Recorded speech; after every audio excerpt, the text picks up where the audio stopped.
Hello. Yeah, like I said, I thought I'd just reflect on what I've learnt in my sort of doing 2 years of solo hiking. So I started just over 2 years ago, about 2 years and 1 week. My first hike was a sort of an overnighter, about 14k through the Blue Mountains. It was quite a learning experience. Back then I was carrying 23 kilos, which just seems ridiculous now. I kind of cobbled together the bit of equipment that I had, bought a few other bits and pieces, and sort of went out, and that was 23 kilograms, with a dried food meal as well. So I look back at that and think that's crazy.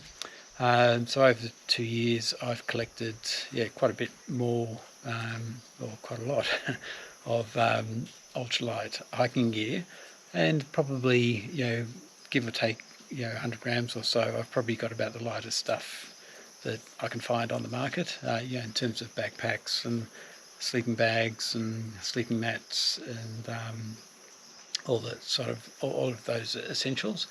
I'll make a list of my particularly what I'm brought with me on this trip. So this trip, I'm doing, I'm accommodating 3 nights. Whether I do 3 nights or not, I'm not too sure. But I'm accommodating 3 nights, and without water, I'm carrying around about 10 kilograms.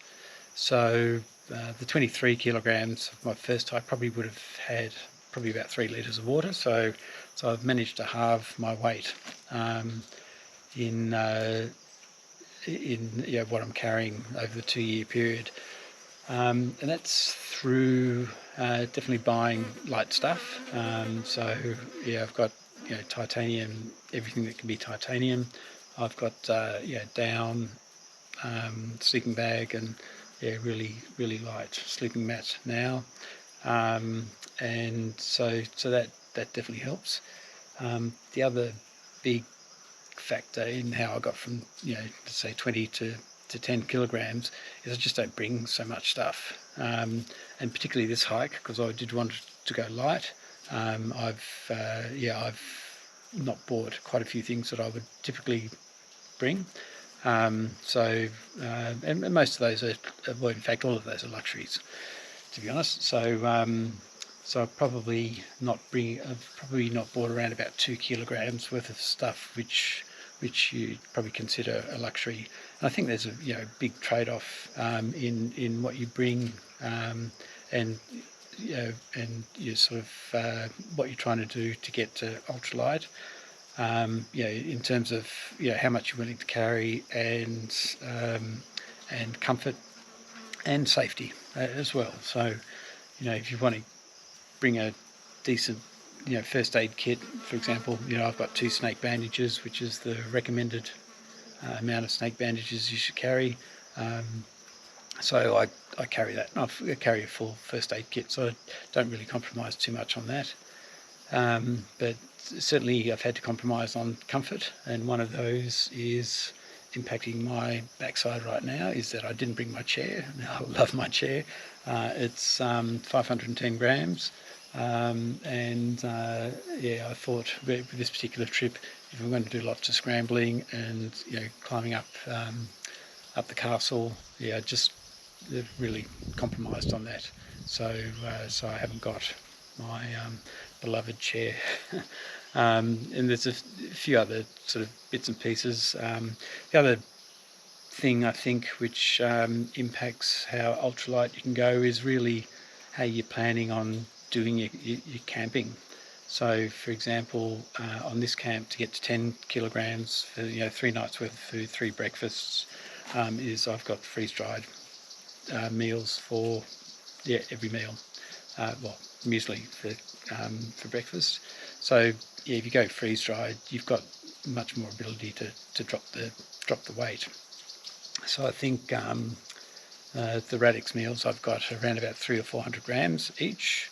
and then I bring about 200 grams of muesli for breakfast. But yeah, use powdered milk for that, and then I've just got wraps and some sort of craft cheese. We used to call it silver cheese when I was a young boy because it's wrapped in foil, but that doesn't require refrigeration. So that's kind of my lunch. So the difference being, typically I'd bring sort of my favourite go-to bush dinner is lamb chops. Lamb chops on the barbecue, on a campfire. You can't beat it. And I'll have corn on the cob or roast potato, and maybe a bit of broccolini or asparagus just for greens. When you have a meal like that, you've probably got probably about a kilo just in the food. By the time you've got lamb chops, the potato, the greens, and then of course you've got to bring a grill, and if I'm having a campfire, I'll bring gloves, and again, if I'm having a campfire, I'd bring a saw with me, Barco saw. So all those things weigh stuff, and so my choice for this hike was that I wouldn't be eating any fresh foods. I do all freeze-dried. So that saved me quite a lot of weight. And also I had decided that I wouldn't do any campfires. Although I must admit I'm going to do a campfire tonight, but it just means without the saw and the gloves, we're going to have to just sort of be a little bit creative in terms of how I use the wood and stuff like that. So so I guess there's three things that I've just spoken about there in terms of going from 20 kilos to 10 kilograms. One is just getting ultralight gear, so that's one. Second is just compromising on your luxuries. I wouldn't compromise on safety, but I could probably compromise a little bit on safety and save a couple of 100 grams, but I'm not going to do that.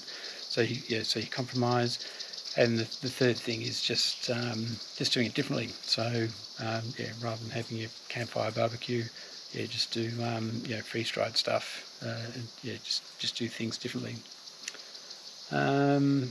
Just in terms of buying ultralight gear,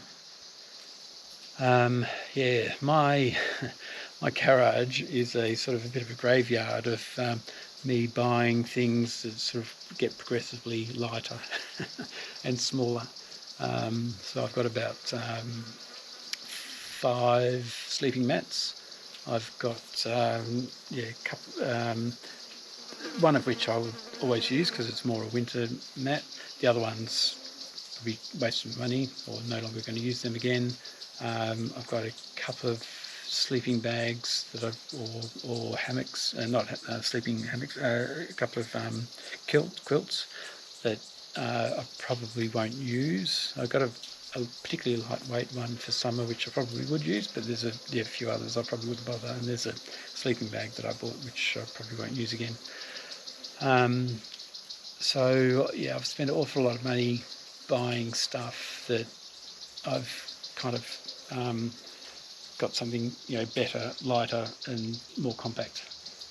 So I probably could have saved myself quite a lot of money just going straight for the best. And my recommendation to you is, if you're just starting out with this and wanting to get to ultralight, if you can afford it, just go straight for the best. Find the smallest, most compact, most effective item and just get it, because by the time you sort of step change into it, you've ended up spending quite a lot of money, which of course you can sell, which at some point I might do.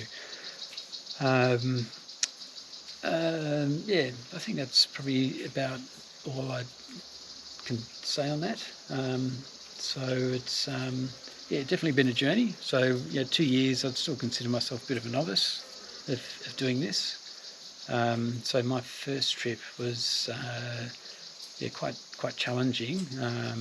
I didn't use any of the electrical, electronic, stuff. I didn't use all trails or anything like that. And this is before I was videoing for YouTube. Just used map and compass, and yeah, that was a bit of a struggle. I actually lost the trail. I didn't get lost, I just lost the trail, and ended up yeah, just exhausting myself because I was off track and bushwhacking, and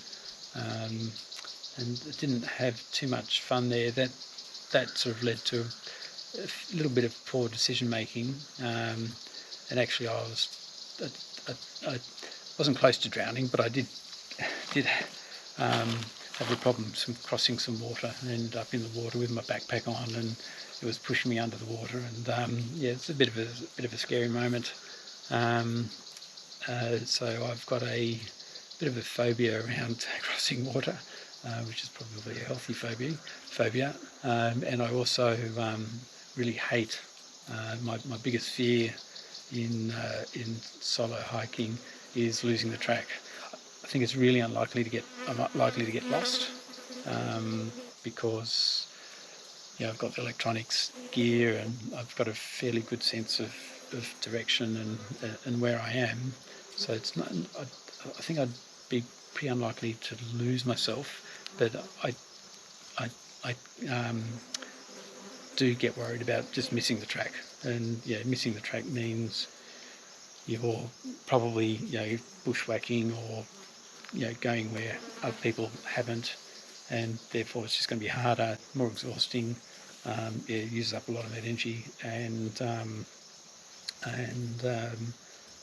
yeah, I find that, yeah, I guess from my first experience of doing that, yeah, that's probably my only real fear in solo hiking.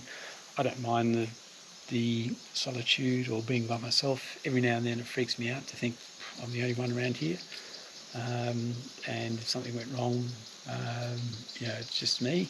But I've since got a Garmin 66i, which has got satellite connection and an SOS button, so that gives me a bit of confidence that I'll be safe. And again, that's all an investment, and I guess the difficulty when you're starting out is you just don't know how serious you're going to be, and is it worth the investment? And yeah, that's the dilemma. Got no answer for that. That's just trial and error, I suppose, and how passionate you are to sort of keep going with it, and how much time you've got, and how much access you've got to places like this. So yeah, really lucky in Sydney. This is 4 hours out of Sydney. You don't have to actually go that far to get into the wilderness. So there's certainly opportunity here. Anyway, they're just a couple of my reflections on my journey so far. And yeah, if you're new to hiking or on the path to ultralight hiking, yeah, you might find a few of those lessons useful. And yeah, I'd welcome any comments and any any views you've got on that. So yeah, thanks for watching, and yeah, see you soon. Bye.